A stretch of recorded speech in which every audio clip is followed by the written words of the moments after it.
Salve, salve galera, começando mais uma edição do 3 Pontos e a Falta, o seu ponto de encontro semanal sobre a NBA, começando o episódio de número 70. Meu nome é Bruno Silva, tô acompanhado da presença ilustre do nosso MVP, aqui em cima, agora acertei, apontando aqui pra câmera dele, Felipe Racim. Como é que você tá, meu querido? Olá, Bruno, tô excelente, tô ótimo, graças a Deus. Quero começar o programa de hoje agradecendo todo mundo que nos prestigiou nessa semana incrível de abertura da Free Agency. Então, se você tá vindo aqui pela primeira vez e conheceu a gente ou no Camisa 23, né, ou no New York Knicks Brasil, agradecemos vocês de coração, porque foi muito, muito legal. E se você não viu, a gente convida, né, Brunão, pra entrar no YouTube dessas duas contas incríveis, dois parceiros incríveis nossos, e acompanhar os dois vídeos, as duas lives que a gente fez, que foi incrível, incrível. Quinta-feira a gente foi dormir tarde, mas muito feliz, né, Brunão? Então, Exatamente. é isso aí. E as três continuam. É isso, as três continuam, mas antes a gente tem que falar aqui de Guilherme Jacobs, que também está aqui com a gente. Jacobs, você trocaria Chet Holmgren mais 3 picks e cash considerations por Russell Westbrook? Eu achei que ia ser KD, velho. Não, que eu vou queimar a pauta aqui, né? Não, obviamente não, mas eu queria começar aqui com o meu momento aqui de declaração e dizer, Kevin Durant, vem pra casa, cara. Come home! Come home, baby! Come home! É isso, bom, já adiantando aqui os assuntos do bloco, antecipando, vamos falar, obviamente, sobre o pedido de trocas que chacoalhou a Free Agency e virou o mercado da NBA de cabeça pra baixo, porque Kevin Durant quer sair do Brooklyn Nets. Vamos falar sobre isso, vamos falar sobre os desdobramentos disso para o Kevin Durant, para o Brooklyn Nets e, obviamente, para literalmente quase todos os outros times da NBA que certamente se interessaram na possibilidade de ter o Kevin Durant em seu time. No segundo bloco a gente vai falar sobre outra grande troca que aconteceu também na abertura da Free Agency. Rudy Gobert agora é atleta do Minnesota Timberwolves, num pacote em que o Timberwolves basicamente entra num modo de vencer agora. Várias picks e várias opções de futuro para ter o astro francês jogando ali do lado de Karl Anthony Towns e Anthony Edwards. Por fim, no último bloco a gente vai analisar todas as demais trocas que já aconteceram nessa Free Agency. Vamos falar de DeJounte Murray no Atlanta Hawks, de PJ Tucker no 76ers e todas as outras trocas que já aconteceram nesses dias desta janela movimentadíssima. Então, vamos nessa. E agora, passar aqui pra... E é isto, começando com o nosso assunto principal aqui, Kevin Durant pediu troca do Brooklyn Nets, esse pedido acabou aparecendo aí nas primeiras horas, né, da última quinta-feira, um pouco antes da abertura da janela, e certamente todos os times da NBA que estavam com planos, né, pra mudar de elenco, de trocar jogadores, de se reforçarem pra próxima temporada, todo mundo teve que dar uma pausa nisso aí, e considerar aí, né, a possibilidade de ter Kevin Durant em seu time. Bom, a gente não sabe ainda exatamente os motivos pelos quais o astro de Brooklyn quer deixar o time para onde ele foi em 2019, muito com a ideia de montar uma equipe, né, de construir um legado montando uma equipe, né, e vencendo como o protagonista absoluto dessa equipe, e, né, acaba encerrando essa passagem aí pelo time de Brooklyn sem muitas conquistas, né, a gente teve aí algumas... ele teve problema com lesão, depois teve aí algumas eliminações nos playoffs, curiosamente duas nas mãos... Não, uma nas mãos do Celtics e uma nas mãos do Bucks. Dois times que acabariam aí chegando até a final da temporada. Mas, quero começar com você, Filipão, né? Acho que a gente pode abordar esse pedido de troca bombástico aí por vários aspectos, mas eu queria começar aqui o programa falando sobre o aspecto Kevin Durant em si, né? O momento dele, da carreira dele e principalmente o que isso significa para o legado do Kevin Durant, né? Porque, sem sombra de dúvidas, é um dos maiores atletas da história da liga, é um dos maiores atletas atualmente na liga, é o cara que pra onde ele for transforma qualquer time em um postulante ao título da temporada. E essa troca tem muitos significados, né? Você diria que isso sacramenta aí esse período dele no Brooklyn como um fracasso? Como é que você faz esse balanço? Bruno, 200%, cara. Não tem como dizer que foi um dos maiores fracassos da história da liga, né? O maior super time que nunca existiu. Você começou o bloco falando que eles voltam, né, com derrotas marcantes, mas também tem o fato de que eles venceram apenas uma série de playoff, né? Nesses 3 anos de KD em Brooklyn, venceram apenas uma série, então assim, foi, cara... Que foi a série contra Boston em 2021, né? Sim, É, Isso. isso. sim. Foi a única vitória deles nos playoffs, né? Depois eles perderam pra Milwaukee com um fatídico pé do KD na linha do arremesso de 3. Mas, Bruno, tocou num ponto muito interessante, cara. Você tocou no ponto do legado do Kevin Durant. E, cara, sabe, ele é um cara que sempre se quis colocar, né? Se autopromover enquanto um dos maiores da história, enquanto na mesma categoria de que LeBron James, de que Kobe Bryant, de que Magic Johnson, Larry Bird, de que Steph Curry. Mas, cara, com essa atitude dele, né, de querer uma vez mais fugir de uma situação, de novo, que ele criou, que ele construiu, né, com o elenco que ele quis que fosse montado, cara, ó, você vê, o dia que até saiu aí, né, Bruno, falando do Kevin Durant, mas... Pra quem tá vendo Mas- aqui, pra quem tá assistindo no YouTube, tá vendo que o Jacobs acabou dando um pulinho aqui fora. Pra quem tá no podcast, o Jacobs ficou até triste, Filipão, né? Ficou até triste. Kevin Durant, mas eu concordo, né? Realmente, exatamente ele construiu isso, né? Esse time do Brooklyn, ele só existe por causa do Kevin Durant, né, cara? Bruno, todas as peças construídas, né, foram com o aval dele, né? Ele foi pra Brooklyn, o Kyrie foi porque ele deu aval, o Steve Nash foi o técnico que ele apontou, as contratações de free agency, né, foram porque eram ou amigos deles, né, ou que ele achou que seria melhor pro seu estilo de jogo. Então, cara, quando o KD, né, ele percebe nas palavras dele, né, que ele não queria ficar nessa bagunça. Então você falou, Bruno, o que motivou ele? Nas palavras dele, nos bastidores, a informação é que ele diz que não gostaria de ficar nessa bagunça, né? Não sabemos o que vai acontecer com o Kyrie, se é que vão achar uma troca pra ele ou não, mas a verdade é que ele já identificou, né, ou já entendeu que se cansou dessa situação. Você acha que aconteceu a mesma coisa que aconteceu em OKC? Que ele olhou pro lado ali, o parceiro de quadra ali, e falou, cara, com esse cara aqui não vai dar, eu preciso achar outro time. Sim, mas é diferente, Bruno. Aquela situação, ele era o time que draftou ele, né? Ele foi draftado, obviamente, pelo Seattle Supersonics, que depois se transformou no Oklahoma City Thunder. Mas ele entendeu que o Russell ficaria lá, entendeu? Então, assim, cara, Russell, fica aí que eu vou conquistar um título em outro lugar. Só que quando ele vai pra Golden State e ganha com o Steph, né? E depois sai, porque eu quero ser o líder de um time, eu quero montar meu próprio time, eu quero entrar nesse hall seleto de culture changers, né? Dos caras que, aonde vão, mudam a cultura, como o LeBron James, por exemplo, que ganhou um anel, queira ou queira não, aonde ele foi. Ele muda a cultura de onde ele chegou. Qual a diferença do Kevin Durant? Não, ele foi pra lá, montou o time dele, né? Sem o Steph Curry, vou ganhar sem o Steph, não preciso do Draymond Green. Foi pra lá, escolheu a dedo quem ele queria, montou comissão técnica e agora tá pulando fora do barco. Então, você não queria ser o líder de um time? Você não queria ser uma liderança? Você não queria mostrar que você conseguiria ganhar um anel sem alguma super estrela? E agora, além de tudo, né, Bruno? Ele escolhe ou Phoenix ou Miami, né? Que são as preferências dele, ou seja, dois times que foram simplesmente os líderes de cada conferência. Então, cara, eu acho que sim. Eu acho assim, não dá pra dizer pra onde o KD vai, ou se ele vai conseguir ser trocado, porque é uma coisa monumental mover um salário, um contrato desse. Mas o que dá pra dizer, sim, na minha opinião, é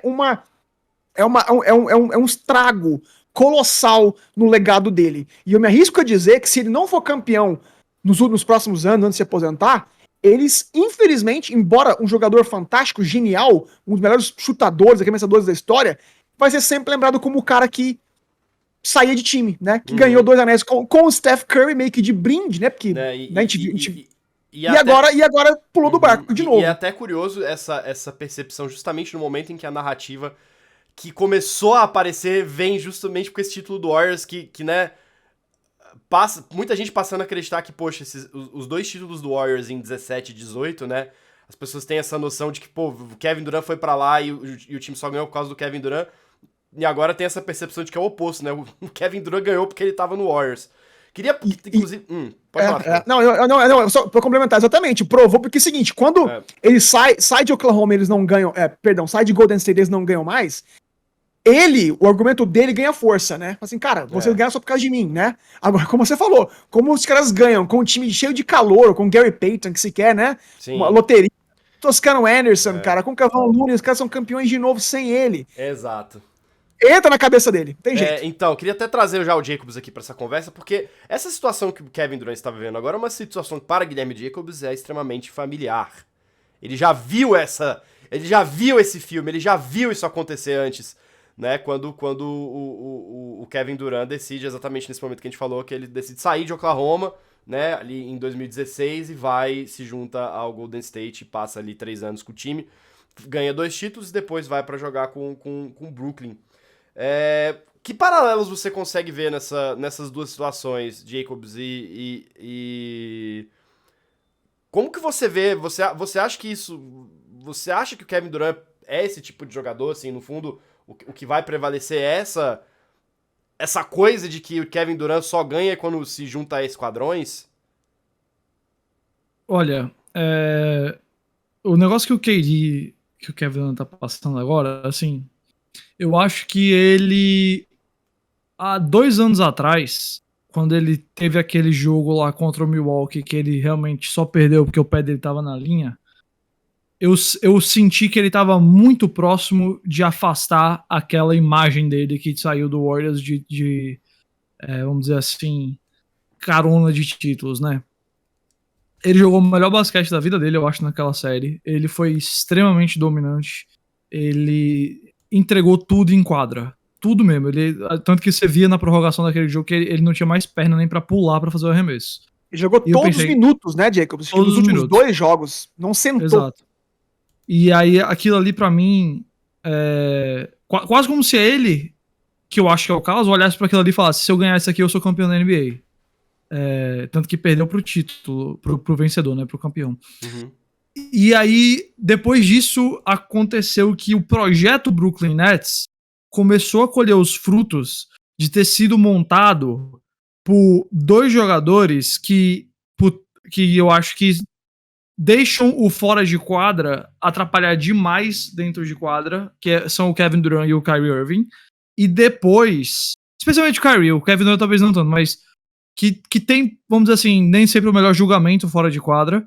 E aí depois adicionou uma terceira estrela que já tava ali em decadência dentro e fora de quadra. E quando você tem esses problemas culturais dentro e fora de quadra desse jeito, é muito difícil pra você manter aquilo ali como algo sustentável, e agora eles estão colhendo esses frutos, sabe? É exatamente o oposto do que a gente mencionou semana passada da cultura do Warriors, quando a gente falou lá do Gui Santos, que ele foi pra melhor cultura da NBA. É porque você tem o Steph Curry ali como âncora do time, você tinha um cara feito o Andrew Iguodala, você tinha um cara feito o Sean Livingston mais um tempinho atrás, você tinha o Klay Thompson, e mesmo o Draymond Green, que é uma figura difícil, que eu acho que o fora de quadra dele não, é o quê? É dar umas declarações polêmicas? Ele não tem aquilo podcast. Não é o que o Kyrie tem, não é o que o Harden tem, não é o que o próprio Kevin Durant tem, sabe? De constantemente se envolver nessas coisas e deixar aquilo ali meio que afetar a construção do time, sabe? O Brooklyn é o contrário disso, né? E aí o Durant tá sendo afetado por isso tudo e acaba como... Eu acho, minha impressão é que desses 3, Durant, Kevin, James Harden e Kyrie Irving, ele é o único ali que ainda 100% ama jogar basquete. E eu acho que ele foi pra Brooklyn pra realmente se juntar com os amigos dele e ganhar títulos. Ele não imaginava que os amigos deles iam trazer essa bagagem toda. Talvez tenha sido até, de uma certa forma, ele tenha sido inocente nisso daí, ingênuo nisso daí, mas eu acho que ele partiu desse princípio. E agora ele tá pagando o preço disso. Ele tá pagando o preço e sem querer ficar existencial demais, mas já ficando, de ser um cara que não vai se sentir completo na NBA. Kevin Durant, pra mim, só foi feliz na NBA uma vez, que foi no primeiro ano dele ali com o Warriors, talvez até no segundo. Mas até nesse segundo ano ele já começou ali a ficar um pouquinho insatisfeito com a coisa, e aí no terceiro ano o negócio caiu de cara, porque eu acho que o Kevin Durant, ele de novo, de forma ingênua, não mediu o quanto ia ter o seu backlash dele entrar num time de 73 vitórias quando ele entrou no Warriors. E quando ele percebeu que ele jogou melhor que o LeBron James numa final, foi campeão da NBA e ninguém tava dando pra ele o crédito que ele achava que merecia, ele começou a sentir que ele nunca ia ser, tipo, reconhecido na NBA. Ele nunca ia, pelo público, né? Porque ele é um cara muito online e tudo mais. Ele pensou nisso, assim, então eu preciso formar o meu. E aí foi e formou errado. E agora eu não sei o que vai ser suficiente pra satisfazer ele. Porque, desculpa, cara, mas se você for pro Miami Heat, ou especialmente se você for pro Phoenix Suns, você vai só jogar de volta aquela conversa. Aí ele vai ganhar outro título, mas eu não sei se o coração dele vai estar satisfeito. De novo, sem querer ficar muito existencial, mas ficando. E nem sei muito menos se a resposta da comunidade da NBA a ele vai ser outra. Eu fico tirando. Eu não quero que o Thunder pegue ele, apesar das minhas brincadeiras, tá? Eu prefiro manter o projeto agora do que sacrificar. Mas às vezes eu penso que a única maneira dele recuperar isso aí é indo pra um time feito um Thunder da vida, sabe? E ganhando um título onde ele fez o negócio sair do zero. Um título onde aquele time sem ele não tinha a menor chance de título, porque Phoenix tem, Miami tem, Boston tem, tantos outros times tem. Então, cara, eu fico até com pena dele, porque eu gosto do Kevin Durant, apesar, eu já processei todas as minhas raivas, assim, nem tive muito assim comparado ao que outros jogadores, outros fãs do Thunder tiveram. Eu só gostava meio que de trollar ele, assim, naquela época lá, enfim, todo mundo gostava, mas hoje em dia eu simpatizo muito com o cara, eu acho que ele ama basquete, eu acho que ele ama momentos como aquele que ele tava lá na quadra, como é a quadra, Felipe, de Nova York, que ele jogou, que o pessoal é super famosa, a quadra de basquete rua. É o Rutger Park, né? Me fugiu Rutger Park. Acho que é o Rutger Park, é isso aí. Eu não tô lembrado também agora de certeza não, mas enfim. Ele ama o basquete, e eu acho que ele deixou essas outras influências afetarem ele, e agora, de verdade, eu não sei pra onde ele vai. Não sei mesmo. Você tocou um ponto...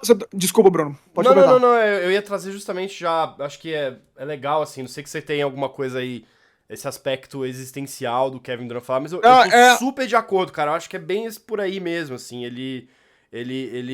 eu acho que ele, ao contrário, por exemplo, de figuras como o Kawhi, que claramente não se importa em construir uma cultura, ele queria ganhar um título, ele foi no time que ele achou que tava pronto, que precisava daquela peça ali, só precisava encaixar a estrela, e tudo ia funcionar. Foi pra lá, deu certo e foi embora, e eu acho que no Clippers agora ele tá fazendo exatamente a mesma coisa. Eu sinto também que o Kevin Durant tem essa entre aspas, muitas carência de ficar marcado na história como essa figura, né, geracional. Eu acho que ele também vê muito como esse caminho. Mas, ao mesmo tempo, ele quer ganhar título e a NBA, cara, tá cada vez mais competitiva. A gente tá vendo aí os times... Eu acho que essa janela, muito mais do que no ano passado, assim, o talento está se concentrando em times de uma maneira muito absurda, assim. A gente tá vendo a formação mesmo dessas super equipes e principalmente no Oeste. A gente vai falar muito dos próximos blocos. Então eu vejo muito ele tentando balancear essas duas necessidades, sabe? Tipo, eu quero ser esse cara que vai mudar a história de uma organização, que vai ficar marcado na história como o cara que vem e muda tudo, mas ao mesmo tempo eu quero ganhar agora. E agora? Como é que eu equilibro essas duas coisas, né? Eu acho, Bruno, que você e o Jacobs tocaram nesse assunto existencial e infelizmente é a grande realidade. Eu acho que os dois títulos que ele ganhou e mais um eventual em uma Miami ou em uma Phoenix, por exemplo, teriam todos um asterisco. Né? E eu acho que ele está alimentando essa narrativa, ele está criando essa narrativa, em vez de ficar em Brooklyn e falar, cara, quer saber, Kyrie, sai, quem não quiser ficar aqui, pode sair, que eu vou ficar aqui, esse é meu time, ganharia um respeitozinho, né? Mas quando ele pede pra sair de novo, cara, corrobora com o que o Jacobs falou. Ele tava em Oklahoma, mas tipo, nossa, cara, eu preciso sair. Ele sai de Oklahoma, vai pra Golden State e ele se arrepende. Aí ele vai pra Brooklyn e se arrepende de ter saído de Golden State também. Então, tipo assim, cara, descobre o seu legado. E eu acho que, nesse ponto, Bruno, eu não sei se eu discordo ou concordo de você, mas eu acho que o Kawhi e o Durant são caras iguais no que diz respeito ao seguinte, eles são excelentes jogadores, eles podem ser o melhor jogador de uma franquia, mas eles não são líderes de uma franquia campeã. Não. Eles não têm no DNA deles, né, essa liderança vocal. O Durant não é um capitão de uma equipe, um cara vocal, um cara cerebral, né? Ele precisa, como o Kawhi, por exemplo, que é um cara muito mais quieto, é um meme até, né? Sim. Ele teve a sorte de cair numa franquia, numa organização que tem uma cultura já muito bem formada. Tem o Jiri lá em Toronto, que tinha um esquema muito bom, o time já encaixadinho. O Kyle Lowry, né? Tinha já. Nome, Pascal Siakam, o time era bom já, só precisava. Exato. E o Kyle Lowry é justamente o líder que o Kawhi não é, né? Sim. Então, por que eu tô falando isso? Eu acho que o KD, pra ele já entendeu que ele não é um líder, né? Então, eu acho que se ele cair num lugar onde tá tudo já ajeitadinho, tudo, sabe, tem uma liderança determinada, tem um bom técnico, tem um bom corpo docente, é uma franquia de respeito, que sabe onde tá indo, ele tem tudo pra prosperar. Justo. Mas cabe a ele decidir o que ele quer, né, Bruno? Sim, exato. Né? Diga aí, Jacobs. O que eu ia dizer, assim, que na verdade, além dessa coisa que eu falei, assim, dele ir pra um time que não ganharia o título sem ele, talvez outra coisa seja ficar em Brooklyn, sabe? Porque eu nem sei se o Brooklyn vai conseguir essa troca, né? Exato. Porque todos os relatos são que o Nets quer pelo menos 2 jogadores de nível All-Star, né? Assim, que sejam capazes de pegar uma indicação pro All-Star. Já se falou, por exemplo, que o Nets só aceitaria uma troca do Suns se o Devin Booker estiver lá. Já se falou agora que o Toronto não tá disposto a abrir mão do Scottie Barnes por ele, que foi uma troca que muita gente suspeitou. E tem um agravante aí já também trazendo um pouco dessa questão, né, da viabilidade de uma troca envolvendo o Kevin Durant, que a presença do Ben Simmons no Nets impede muitas trocas de acontecerem, porque tem uma regra na NBA que impede que 2 jogadores que passaram de contrato de novato para contrato máximo estejam juntos no mesmo time. Então, por exemplo, o Miami não pode envolver o Bam Adebayo numa troca para o Kevin Durant, porque o Bam Adebayo e o Ben Simmons não podem estar no mesmo time.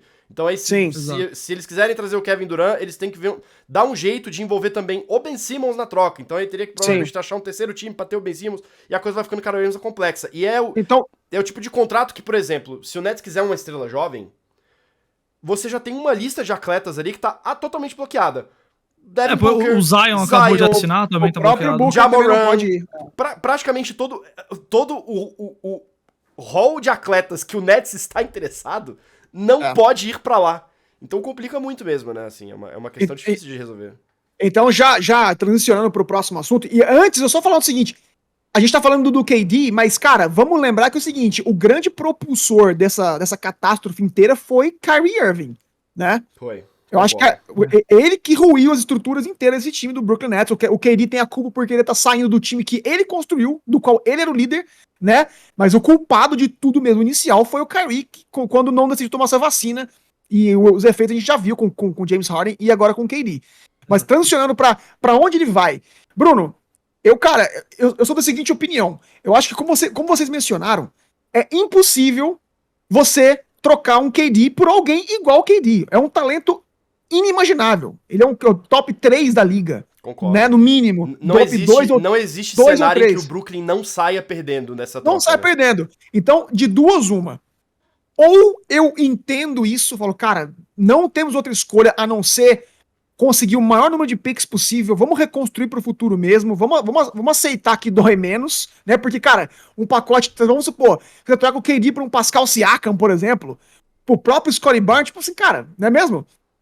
Não é o que o Brooklyn quer.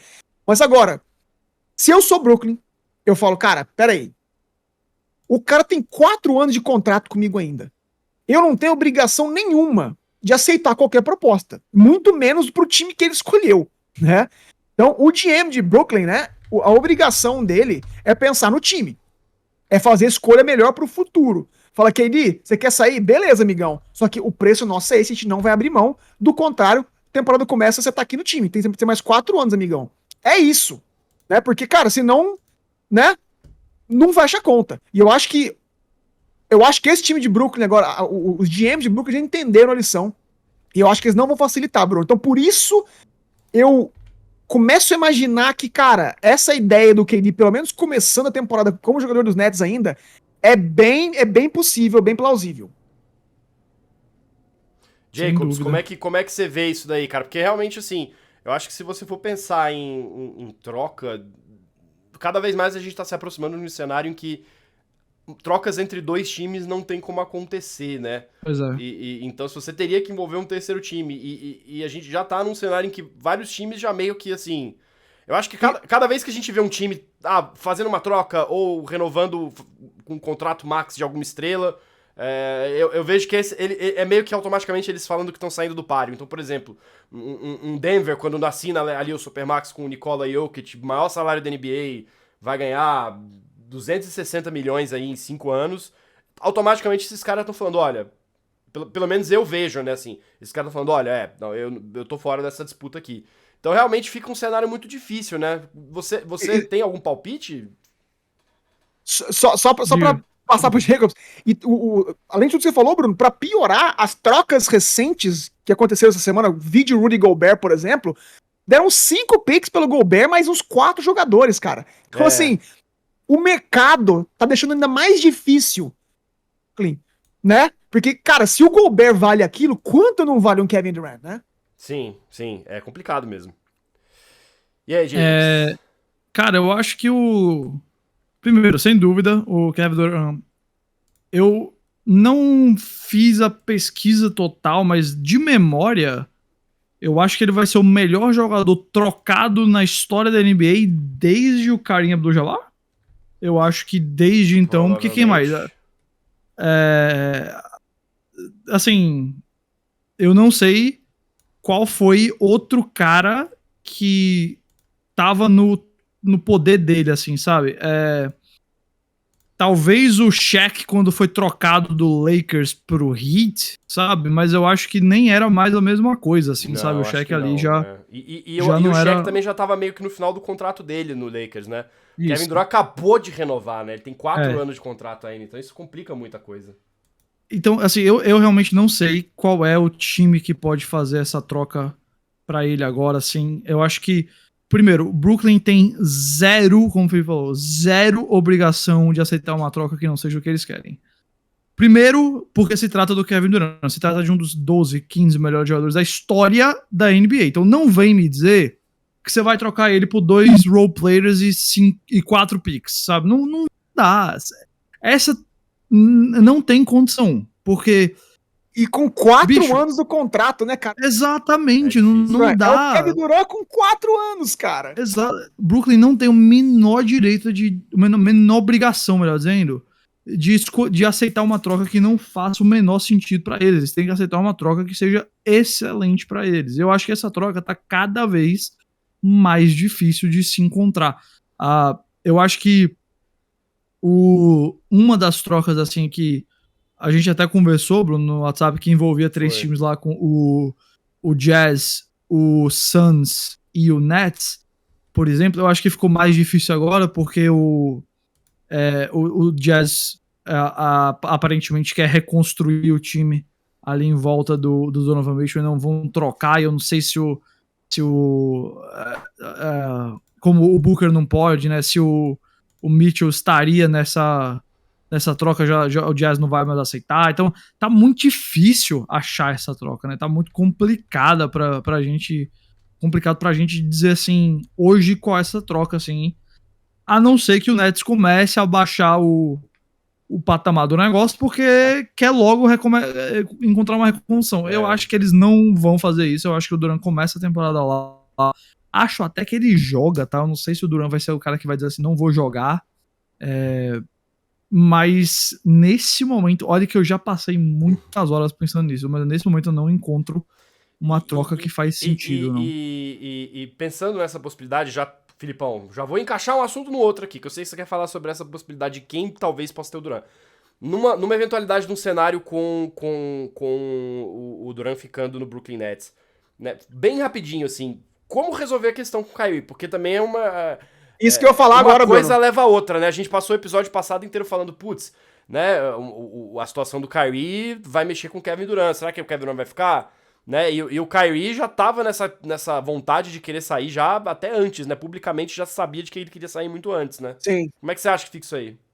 Cara, eu acho o seguinte, primeiro de tudo que essa história que eles estão falando que eles querem jogar junto ainda é balela pra mim. Eu não acredito nisso. E tanto ficou provado que depois que o Kyrie voltou pra Brooklyn, que ele reassinou, o KD pediu pra sair. Foi. Ou seja, se você tá querendo jogar junto, você não faz isso. E Agora, pode ter sido até uma manobra do Kyrie de se resguardar, né?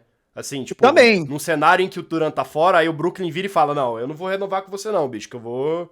Mas, liberar Bruno, espaço, cap space, você tá fora, né? eu acho que o mais legal dessa história é que há grande possibilidade, de fato, dos dois começarem o ano ainda jogando juntos. Porque além da situação complicada do Kevin Durant, o Kyrie também não tem mercado na liga. Diferentemente do Kevin Durant, que não tem algo que dá o preço pra ele, nenhum time quer o Kyrie Irving com apenas um ano de contrato, né? Você não sabe qual Kyrie você tá pegando pro seu time. Então, quem tá afim de pagar um preço alto? Especulou sobre Dallas, especulou-se sobre Filadélfia. Cara, não rola. Não, os bastidores dizem que não há verdade essa história. Apenas o Lakers, cuja proposta é o Russell Westbrook. Ou seja, na minha opinião, há grandes chances de que Kyrie e KD comecem o ano juntos, salve alguma loucura da diretoria. E aí, Bruno, o que eu quero passar para vocês é o quão incrível seria esses caras jogando com o Patty Mills que voltou, né? Com o Joe Harris, que é um excelente jogador, com o Seth Curry. Imagina se esses caras começam a temporada bem, voando, né? E eles mudam o discurso. Ela quer saber? Vamos ficar aqui mais um aninho pra ver o que vai dar. O que vai dar? É, cara, no papel o time é bom, cara. Muito bom, cara. É um time pra brigar por top posição alta na liga, na conferência, pra brigar por mano de quadra em playoff. E dependendo do quão bem os caras estiverem, pode chegar até a final de conferência tranquilamente. Chegar e pegaram. E vale o seguinte, ó, pra você ver, pra quem não tá prestando atenção, a diretoria do Brooklyn Nets ainda está reforçando o time. O Royce O'Neal veio de Utah, é um jogador super defensivo, ele veio suprir uma carência desse time. Diga, Jacobs. Very strange trade. Cara, foi genial. É o cara daí, pra quem tá só ouvindo a gente, o Jacobs imitou o Windhorse do Brian Windhorse da ESPN, genial. Que certamente já devia estar sabendo de algumas coisas, mas não podia divulgar. Já sabia. Publicou um vídeo falando sobre essa troca do Utah aí com o Brooklyn, que tava esquisito e tal. É muito bom. Recomendo que vocês pesquisem depois. Se vocês escutam a NBA, pesquisem depois. Ele ganhou elogios da mídia inteira. E cara, quem entende inglês, vale a pena comprar o segmento dele no First Take da ESPN. Que, cara, ele a notícia, essa take dele, como se fosse um filme do Tarantino, cara. Foi, pra mim, eu acompanho desde criança, né, a ESPN americana, mas, cara, foi o melhor segmento da história da ESPN americana, porque, cara, foi um filme. Não foi que ele deu a notícia. Ele inclinava pra trás, ele botava a mão aqui, ele falava. Eu fiquei parecendo que eu tava vendo aquele filme os 8, não sei o que, como é que é, do Tarantino. Eu tava na ponta do meu sofá ali, falei, e aí, o Windhorst, conta pra gente o que vai acontecer. E a gente tá vendo, né, e essa fatídica transferência do Royce O'Neal mostra que Brooklyn, cara, de uma maneira ou outra, não é que eles apertaram o reset, eles estão reforçando o time. Então, cara, se KD e Kyrie começam a temporada lá, Bruno, com essas peças ofensivas que eles têm, o Claxton voltou também, vale lembrar, eles já têm o time pronto e montado. E, cara, acho que até pro KD e pro Kyrie, não sei se há uma situação melhor pra eles, cara, né, do que esse time atual em que eles estão já. Então, vai ser muito pano pra manga ainda, cara.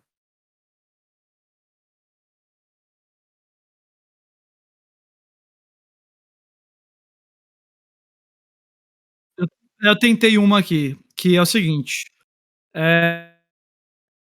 Eu tô pegando ali a ideia. Vai, desculpa, deu uma travada.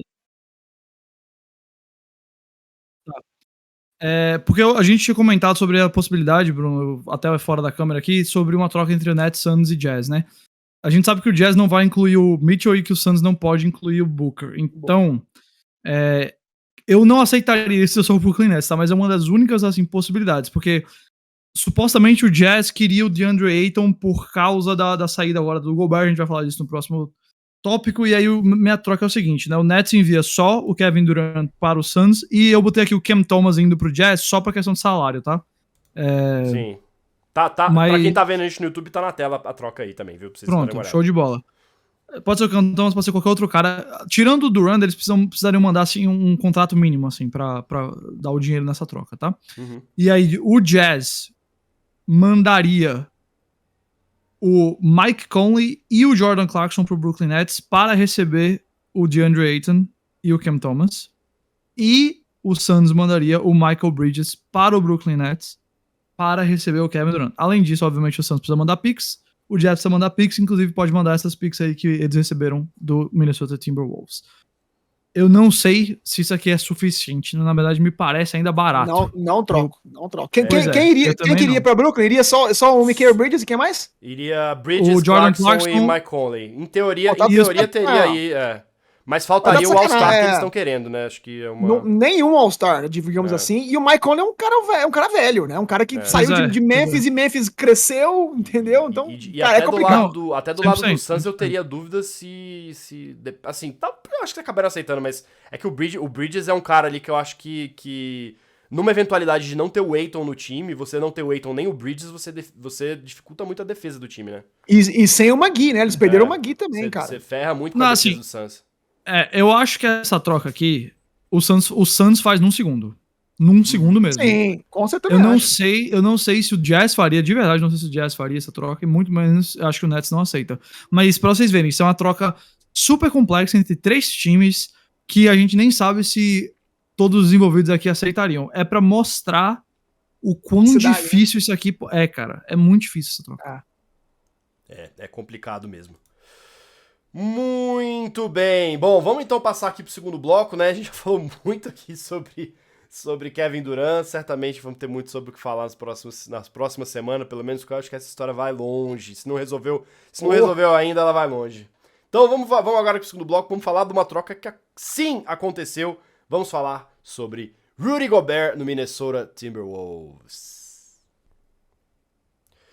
Muito bem, começando aqui o nosso segundo bloco para falar de Rudy Gobert no Minnesota Timberwolves, uma das trocas mais chocantes dessa janela de trade, confirmando muitos dos rumores que se tinham a respeito aí da relação entre as duas estrelas do Utah Jazz, Gobert e Donovan Mitchell, que eventualmente o time ia ter que escolher um desses caras para construir o time em volta.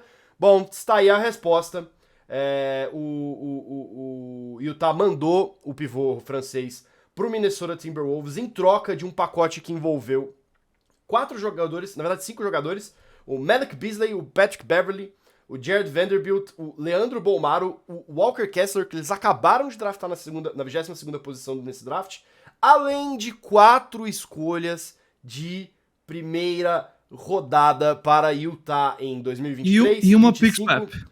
23, 25, 27, 29 e uma pick swap. Ou seja, o clássico movimento, né? Deixa eu até voltar aqui a câmera, pra quem tá vendo no YouTube vai ver agora a troca aqui de janela. É o clássico movimento do time que sacrifica ali o futuro a médio e longo prazo em troca de uma subida de patamar que possa se converter aí em uma temporada mais de maior sucesso.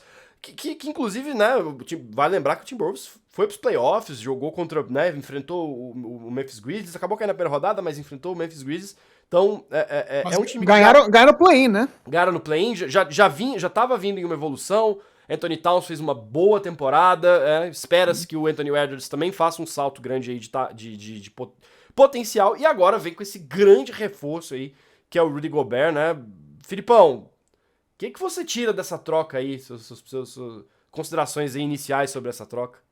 Vamos lá, Brunão. Considerações iniciais. Pra galera que reagiu, teve a primeira reação assim como eu perguntei, cara, por quê? Por que Minnesota foi atrás de Rudy Gobert, sendo que eles têm um dos melhores pivôs da liga, né? O pivô com o melhor arremesso da história da liga, né? A informação que eu fui averiguar é que Karl Anthony Towns pediu muito fortemente para jogar de power forward, para jogar de posição número 4 e não de 5. Então o que aconteceu? Ele, que tem um respaldo incrível dentro da franquia de Minnesota, teve a seguinte resposta do presidente de operações. Ele disse o seguinte, cara, a gente vai fazer o que precisa para um dia levar o seu número 32 para os rafters, né, que eles penduram, né, dentro do ginásio, eles aposentam o número do cara. Então mostra o respaldo que o Cats tem dentro da franquia de Minnesota que o draftou e que trocou o próprio Jimmy Butler para mantê-lo ali. Se é correto ou se é errado, já é assunto para outro episódio, Bruno. Mas a verdade é que é o seguinte, O Cat conseguiu finalmente, portanto, jogar de número 4 e conseguiu um parceiro que vai liberá-lo ainda mais, vai dar muito mais liberdade para ele ofensiva, obviamente, que é a vontade dele jogar no perímetro, se transformar nesse cara de bola de 3, mas principalmente, Bruno, defensivo. Eu acho que eles não poderiam ter contratado uma peça mais pontual pro que eles precisavam. Minnesota era uma das piores defesas de garrafão na liga, né? Eles ficaram em 13º lugar no ranking de defesas. Eles concediam 111 pontos por 100 posses de bola, é muita coisa, e eram apenas a 16ª franquia em rebotes, Bruno, que é um time alto, um time atlético, e você vê que é um time que não reboteia, é muito curioso. Então, o Rudy Gobert, ele vem e já resolve no primeiro dia esses dois números que vão ser muito importantes para levar eles um pouco de nível, no nível defensivo, né? Mas eu tenho algumas ressalvas, Bruno. Eu acho que, assim, no papel é muito bom. Eu acho que eles vão ganhar jogos na temporada regular. Só que isso torna esse time muito pesado, na minha opinião, Bruno. Eu acho que numa liga em que os times estão ficando menores, né? Em que a bola de 3 ganha muito mais resultado, ganha muito mais atenção. Ter esses dois caras, essas duas torres gêmeas, né? Esse time virou presa fácil de um small ball, você acha? Presa fácil para um Golden State Warriors, Bruno. É exatamente o sonho do Golden State Warriors, né? Eles estão agora munidos para enfrentar, por exemplo, o Nikola Jokic, um Nurkic lá em Portland, Embiid. né? Eu tô dizendo, isso assim, só na conferência, nos playoffs, sim, por exemplo, sim, né? Sim, claro. Ele já tem problemas grandes em enfrentar esses pivôs, né? Mas o Ayton ainda no Phoenix Suns. Mas, cara, eu acho que é o seguinte, eu acho que na transição, Bruno, eu acho que nesses fast break points, sabe, eles vão ficar muito mais vulneráveis, porque eles vão ser um time muito grande, muito físicos. Ainda mais se levar em consideração que eles contrataram o Kyle Anderson de Memphis, que também é um cara super alto, que também não é muito móvel. Então eu acho que é o seguinte, defesa de garrafão, número 1, vai ser maravilhoso. Agora, de perímetro, nos playoffs, eu já acho que vai ser muito comprometedor. Mas isso num ponto de vista tático. No ponto de vista de pick, Bruno, que eu já passo a bola pra vocês, eu achei muita coisa, cara. Tudo bem que eles devem estar apostando muito, né? Que conseguem ser campeões da liga com esse time agora. Mas, cara, além disso, a propósito, parabéns para os novos donos de Minnesota, inclusive o Alex Rodriguez, né? A lenda do New York Yankees, que querem vencer. Eu gosto disso, de agressividade. Mas, cara, você trocou 5 picks, se considerar a pick desse draft, o 22ª pick, foram praticamente 6 picks que eles deram, né, Bruno? Sim. E deram o Malik Beasley, que era o melhor arremessador de 3 deles. Deram o Vanderbilt, que era provavelmente um 4 que, cara, com uma ascensão, com uma curva de evolução muito grande. E, Bruno, pra mim, vocês vão até dar risada, mas, cara, acho que o catalisador foi o Patrick Beverley, cara. O Beverley era o leão de chácara daquele time ali. Bruno, né? Era isso que eu tô falando, cara. Equipe, né, cara.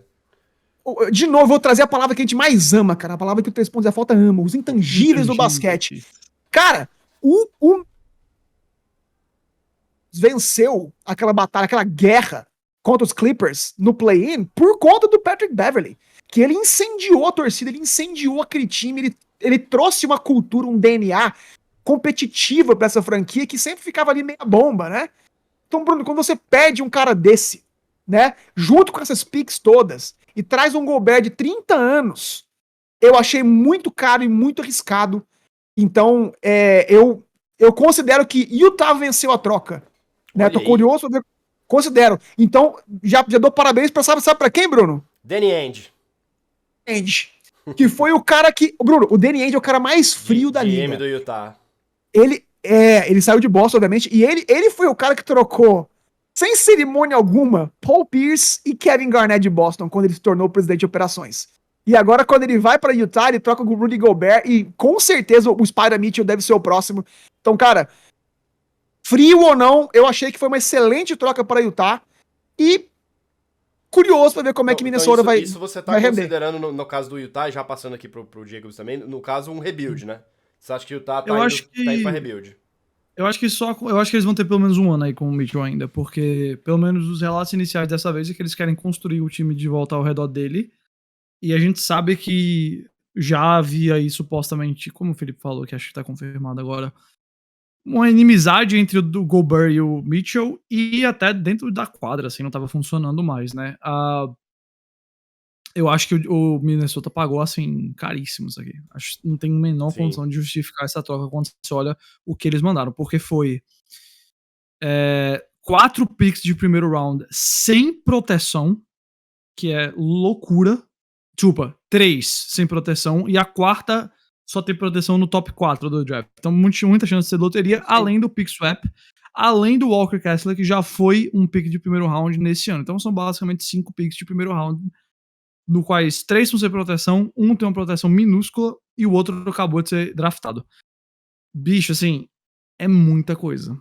E não que o Gobert não seja um grande jogador, ele é um dos únicos a ganhar melhor jogador de defesa da liga, o que 3 vezes já. E eu acho que, sem dúvida alguma, melhora o Minnesota Timberwolves. Você tem lá o Anthony Edwards, que eu acho que é um dos melhores jogadores jovens da NBA inteira.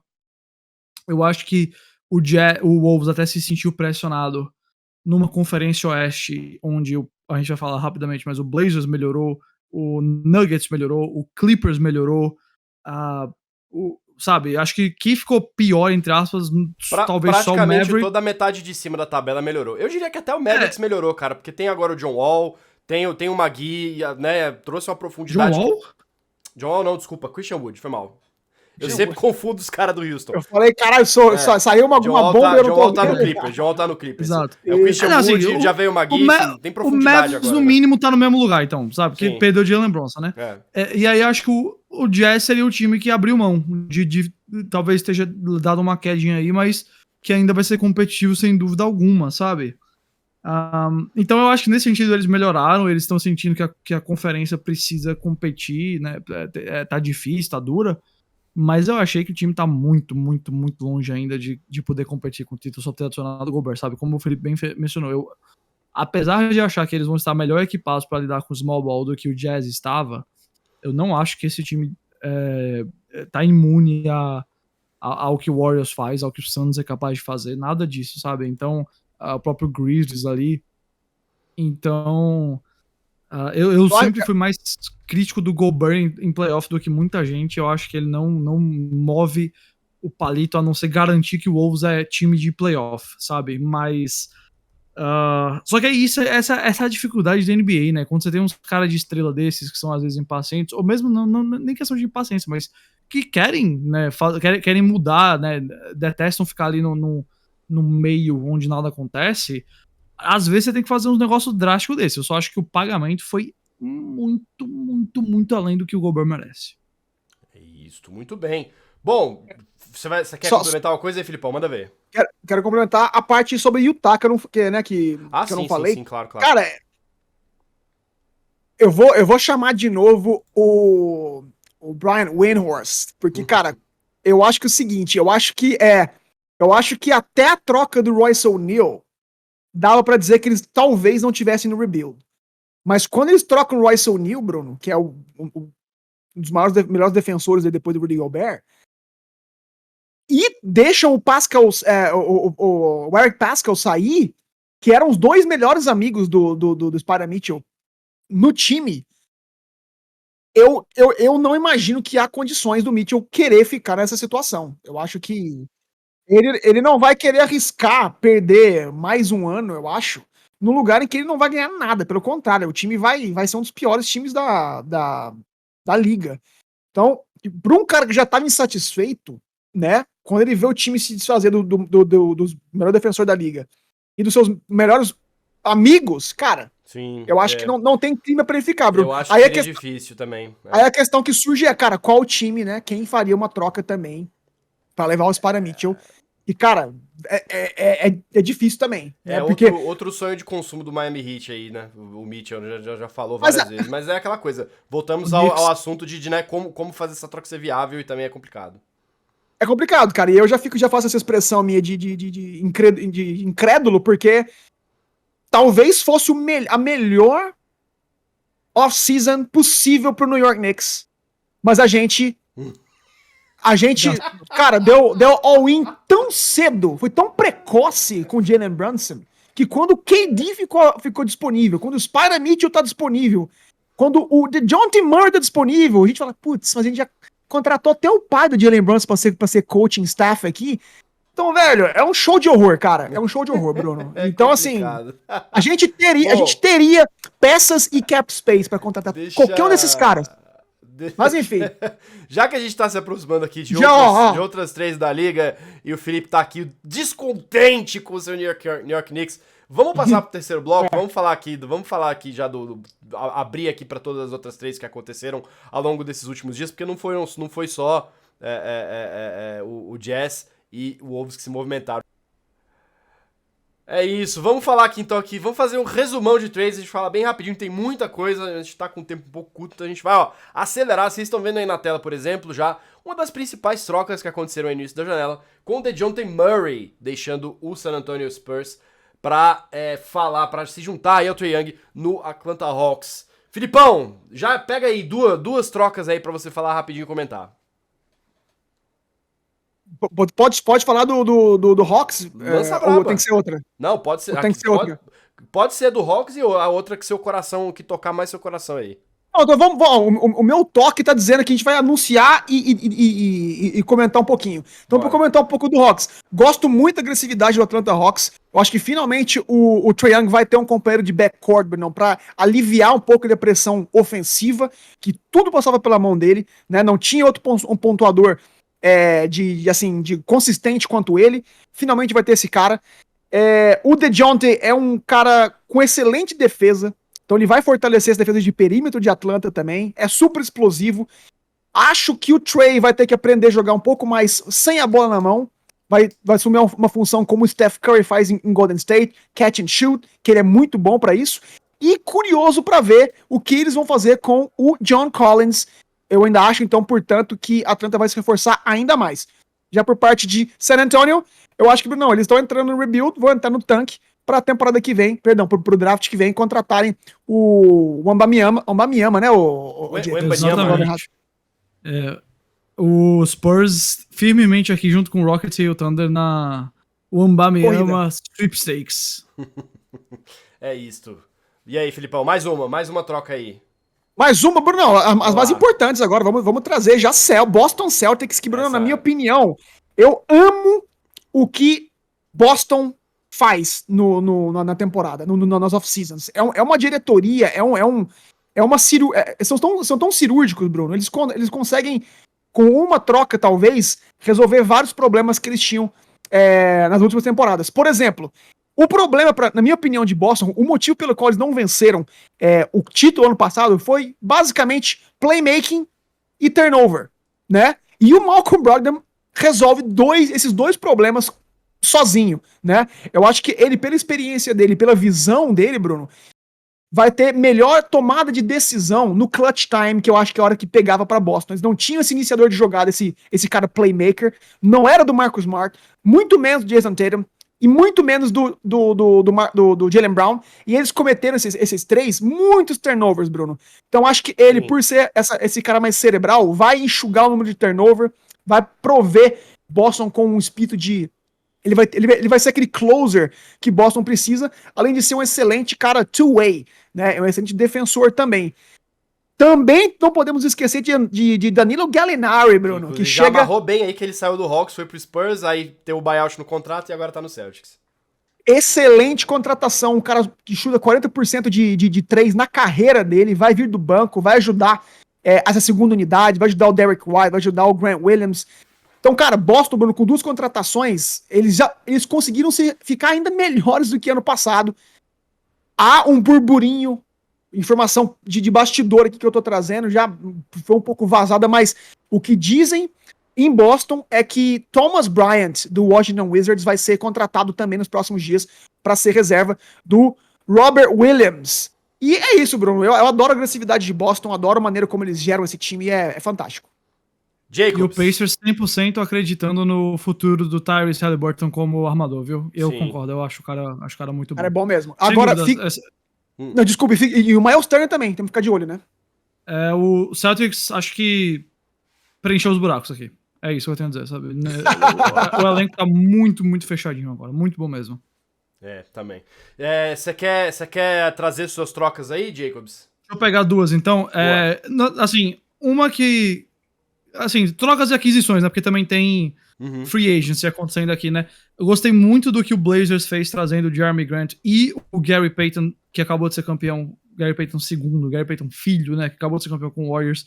Porque são dois jogadores super versáteis, altos, conseguem arremessar, bons na defesa, especialmente, claro, o Gary Payton. Né? Eu consegui arremessar pro Gary Payton mais ou menos, né? Mas versáteis em termos de marcar todas as posições possíveis e não somos zeros no ataque. E eu acho que se você tem um time com o Nurkic e o nosso queridíssimo Damian Lillard, Dame Time, você tem que basear o seu ataque num pick and roll desses dois, um jogo in and out com eles, o Lillard ou de bola de 3 ou penetrando, ou colocando ali o Nurkic em posição de estar debaixo do garrafão, debaixo da cesta. Então, se você tem isso, esse é o foco do seu ataque. Se você tem esse foco do ataque, você precisa de defesa. Eu acho que esses são dois caras que contribuem muito pra defesa, acho que é isso que eles fizeram. E outra coisa é o John Wall, que eu acho que virou um pouquinho subestimado nos últimos anos por causa das lesões e porque tem um dos piores contratos da NBA. Sem dúvida alguma, o contrato era péssimo. Mas ele não era de jeito nenhum ruim. O que eu acho que ele era é que eu acho que ele não era nenhuma espécie de primeira opção e também não é um cara capaz de, num time de duas estrelas, levar o time para um título. Nunca foi esse cara, né? Ele foi pago como esse cara, ele nunca foi. Agora, ele com uma terceira opção num time que tem o Kawhi Leonard e o Paul George, se o Clippers estiver saudável, né, e fora o Norman Powell e todos os outros membros que o Clippers tem, acho que o Clippers é tranquilamente, assim, top 3 elenco do Oeste, viu? Acho que tranquilamente eu posso dizer Suns, Warriors, Clippers como elenco os melhores. Então, o próprio time do Clippers, né, o elenco Clippers parece bem coeso, né, porque jogou a última temporada sem as suas duas principais estrelas e surpreendeu em várias vezes, né? Conseguiu pegar o play-in, né? De verdade. Acho que o Clippers, assim, correto de maximizar essa janela. Você não sabe quando é que o Kawhi Leonard e o Paul George podem virar o próximo Kevin Durant e Kyrie Irving. Tem que tentar ir pro título agora. É isso. Boa. Muito bem, bom, eu vou trazer duas aqui também. Vou falar de PJ Tucker no Philadelphia 76ers, que... Incrível. Eu acho que, acima de tudo, assim, é uma troca em que o grande vencedor é o próprio PJ Tucker, porque é um cara que é veteraníssimo, tava aí vivendo ali a base de contratos de 1, no máximo 2 anos, e com esses contratos conseguia trazer impactos imediatos para os times em que ele vinha, né? Foi campeão do Bucks, chegou em final de conferência com Miami e agora consegue um contrato de 3 anos, 33 milhões de dólares, cara, assim, excelente pro PJ Tucker, ainda um cara que a história da carreira dele, que ele brigou pra caramba pra chegar na NBA, né? Ele não foi um cara que percorreu o caminho tradicional, foi jogar fora e conseguiu entrar na NBA, então, putz, muito bom pra ele e de fato, assim, é um reforço um reforço concreto pra esse time do 76ers, né? Que até a gente falando aí que o Cat pediu ali uma força no garrafão pra poder jogar em uma posição nova, o Joel Embiid literalmente nomeou o PJ Tucker como um reforço, né? Tipo, a gente precisa trazer um jogador como o PJ Tucker. Philadelphia foi lá e trouxe o cara. Então vai reforçar muito essa defesa, vai ser um cara brigador, vai ser um cara que vai ajudar a disputar a bola, vai tirar um pouco, eu acho, que a marcação toda em cima do Joel Embiid, e pode ajudar até o próprio James Harden também aí a conseguir ter mais impacto dentro de quadra, especialmente se for o PJ Tucker de Miami, que conseguiu se transformar em um chutador muito eficiente ali. Eric Spoelstra fez alguma magia ali, conseguiu transformar esse cara em um bom chutador também, né? Melhorou essas estatísticas do PJ. Falando em chutadores, né? Já que acabou ficando aqui pra mim, eu quero falar sobre o combo aí de jogadores do Bucks que justamente reforçou essa posição da quadra que foi tão carente nessa temporada e que acabou custando pra eles ali uma campanha mais longa aí nos playoffs, né? Trouxe o Joe Ingles, que eu acho que foi uma contratação excelente, entre os nomes aí à disposição desse perfil de atleta no mercado. Acho que era um dos melhores que estava à disposição, junto com o Miles Bridges, com o Patty Mills. E vai suprir exatamente essa deficiência que era de ter um cara ali no perímetro para dar opções pro Giannis, né? Especialmente quando o Chris Middleton acaba ficando fora por conta de lesão, o Bucks sentiu muito a falta desse tipo de jogador, e agora vai ter aí o Joe Ingles pra ajudar, e obviamente também com os reforços aí do Bobby Portis voltando, né, renovando o contrato, também é um cara super importante ali pro time titular, né, e também o Serge Ibaka aí, veterano, vai ajudar aí esse time do Bucks a continuar brigando por título, não dá pra deixar esse Milwaukee Bucks de lado, cara. Continua o favorito pra mim, na NBA inteira. Pra ser o campeão em 2022 2023. Campeão. Eu acho que eles não foram campeões por causa da falta do Chris Middleton apenas, de verdade. Eu acho que essa contratação do Brogdon põe o Boston, cara, líder da Conferência Leste, na minha opinião. Pra mim é o 2, mas são esses dois, sem dúvida alguma, acho que no leste são os dois melhores da conferência. Bom, acho que é isso. Finalizamos aqui mais uma edição do 3 Pontos e a Falta, edição de número 70. Uma edição ligeira, mais uma edição que trouxe muita coisa, falamos muita coisa. E vamos continuar falando sobre Free Agency, porque eu acho que vai ter... Vamos ter desdobramentos ainda aí, né? Normalmente as Free Agencies têm se resolvido nos últimos anos. Nos seus primeiros dias ali, nos primeiros 4, 5 dias, a gente já tinha visto ali as principais trocas acontecendo e depois o negócio ficava mais calmo. A situação Kevin Durant garantiu que este não será o caso nessa temporada. Filipão, aquele abraço pra você, hein? Um abraço, Brunão. Agradecer uma vez mais a audiência de todo mundo e o convite de novo do Robert e do Vitor, do Camisa 23 e do Knicks Fans Brasil, respectivamente. Quem não acompanhou, acompanhe lá, dá seu like e nos vemos até a próxima, né, Brunão? É isso. Guilherme Jacobs, grande abraço, hein? Não deu tempo de falar da renovação do Lu Dort com o Oklahoma City Thunder, mas eu entendo, sabe? Fica eu aí. entendo. Eu entendo. Tem que falar do DeJounte Murray, tem que falar dos outros times. Cara, Free Agents é divertido demais. E do Brunson no Knicks também, né? Mas ainda bem que não falamos disso. Felipe, a gente conseguiu entender o que é que você acha dessa aquisição. Acho que ficou claro também. Em poucas palavras ficou claro aí a Free Agency do Knicks, como é que foi. Lembrando sempre que vocês podem aí, né, peço a vocês, se estiverem nos ouvindo nos tocadores de podcast, a seguir o 3 Pontos e a Falta, a avaliar o 3 Pontos e a Falta, dependendo do que você dá pra fazer essa avaliação, ajuda muito a gente. E se você estiver assistindo a gente no YouTube, sempre os recadinhos aqui. Curta o vídeo, assine o canal, assine o sininho para receber notificações de conteúdo novo aqui no 3 Pontos e a Falta. E também siga a gente nas nossas redes sociais, @3pontoscast no Twitter e no Instagram, para receber novidades a respeito da nossa programação. É isso, gente. Semana que vem a gente tá de volta para falar mais aqui de basquete, de NBA e da Free Agency. Até mais!